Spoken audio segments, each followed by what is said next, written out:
একটা বাক্য তো শুধু কয়েকটা শব্দ পাশাপাশি বসিয়ে দেওয়া নয়, তাই না? এর ভেতরে একটা প্রাণ আছে, একটা শক্তি আছে। আজকের এই আলোচনায় আমরা বাক্যের সেই আসল ইঞ্জিনটাকে খুঁজে বের করব, মানে যে শব্দটা পুরো বাক্যটাকে চালায়। কখনো কি মনে হয়েছে শব্দরা কিভাবে কোনো কাজ করে, মানে কিছু শব্দ কি বাকিদের চেয়ে একটু বেশি শক্তিশালী? চলুন আজ এই রহস্যটাই সমাধান করা যাক। দেখুন, প্রত্যেকটা সম্পূর্ণ বাক্যের একেবারে কেন্দ্রে একটা চালিকা শক্তি থাকে, একটা ইঞ্জিন, যা আমাদের বলে দেয় যে ঠিক কি ঘটছে বা কি হচ্ছে। আজ আমরা সেই ইঞ্জিনটাকেই কাছ থেকে দেখব। তো আমরা যেটাকে বাক্যের ইঞ্জিন বলছি, বাংলা ব্যাকরণে তার কিন্তু একটা বেশ সুন্দর নাম আছে, আর সেটা হলো ক্রিয়া। ব্যাকরণে এর যে সংজ্ঞাটা দেওয়া হয় সেটা হলো ক্রিয়া এমন একটা শব্দ যা কোনো কাজ, অবস্থা বা কোনো ঘটনাকে প্রকাশ করে। এখানে তিনটে ব্যাপার খুব জরুরি: কাজ, অবস্থা আর ঘটনা। আমরা তিনটেই দেখব।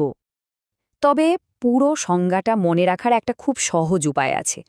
বেশিরভাগ ক্ষেত্রেই ক্রিয়াকে সহজভাবে বলা যেতে পারে বাক্যের অ্যাকশন ওয়ার্ড, মানে যে শব্দটা কাজটা করছে। এটা মনে রাখলে খুব সুবিধা হয়। আচ্ছা, অনেক তো থিওরি নিয়ে কথা হলো। এবার চলুন বাস্তবে দেখি ব্যাপারটা কেমন। আমরা সরাসরি বাক্যের মধ্যে ক্রিয়াকে তার কাজ করার সময় ধরে ফেলব। চলুন আমাদের প্রথম উদাহরণটা দেখি।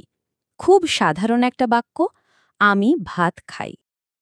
এখন প্রশ্ন হল, এই বাক্যের মধ্যে কোন শব্দটা দিয়ে একটা কাজ হচ্ছে বলে মনে হচ্ছে? একদম ঠিক, শব্দটা হলো খাই। এই একটা শব্দ দিয়েই কিন্তু পুরো কাজটা, মানে খাওয়ার কাজটা বোঝা যাচ্ছে। আর এটাই হলো আমাদের ক্রিয়া বা ভার্ব। আচ্ছা, পরের উদাহরণটা দেখা যাক। সে দৌড়ায়। এখানেও কিন্তু একই প্রশ্ন, কোন শব্দটা আসল কাজটা করছে?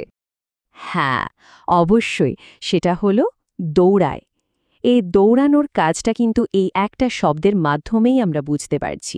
সুতরাং এটাই হলো ক্রিয়া। কিন্তু দাঁড়ান, এখানে একটা ছোট্ট ব্যাপার আছে।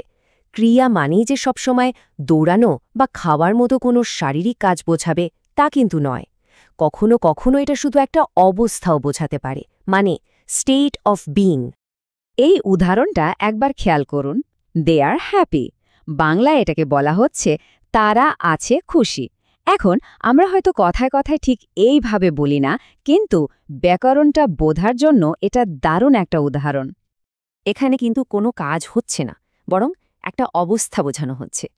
খুঁজে বের করা যায় কি কোন শব্দটা তাদের এই অবস্থাটা ধরিয়ে দিচ্ছে?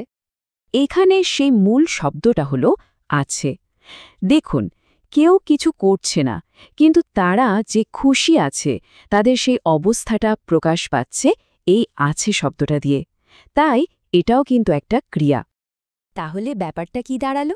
একদিকে খায়ের মতো শব্দ, যেটা সরাসরি একটা কাজ বোঝাচ্ছে, আর অন্যদিকে আছের মতো শব্দ, যেটা একটা অবস্থা বোঝাচ্ছে। দুটোই কিন্তু ভার্ব বা ক্রিয়ার মধ্যে পড়ে। আচ্ছা, এতক্ষণ ধরে আমরা যা কিছু আলোচনা করলাম সেই সব কিছুকে মনে রাখার জন্য একটা খুব সহজ আর শক্তিশালী নিয়ম আছে। আর এটাই হলো সেই নিয়মটা, যে শব্দ কাজ বোঝায় তাই ভার্ব। এই একটা লাইন যদি মনে রাখা যায়, তাহলে বেশিরভাগ সময়ই, বিশেষ করে যখন কোনো কাজ করার কথা বলা হয়, তখন ক্রিয়া খুঁজে বের করাটা অনেক সহজ হয়ে যায়। তাহলে চলুন আজকের আলোচনা থেকে মূল তিনটে জিনিস একবার ঝালিয়ে নেওয়া যাক। ১. ক্রিয়া হলো বাক্যের ইঞ্জিন। ২. এটা খাইর মতো কোনো কাজ বোঝাতে পারে। আর ৩. এটা আছের মতো কোনো অবস্থাও বোঝাতে পারে। এবার একটা জিনিস ভাবা যাক, আপনার সবচেয়ে প্রিয় বাংলা বাক্য কোনটা? আর সেই বাক্যের মধ্যে ক্রিয়া কোনটা? ভেবে দেখুন, এই জ্ঞানটাকে কাজে লাগিয়ে ভাষার সৌন্দর্যের আরও গভীরে ডুব দেওয়া যেতে পারে।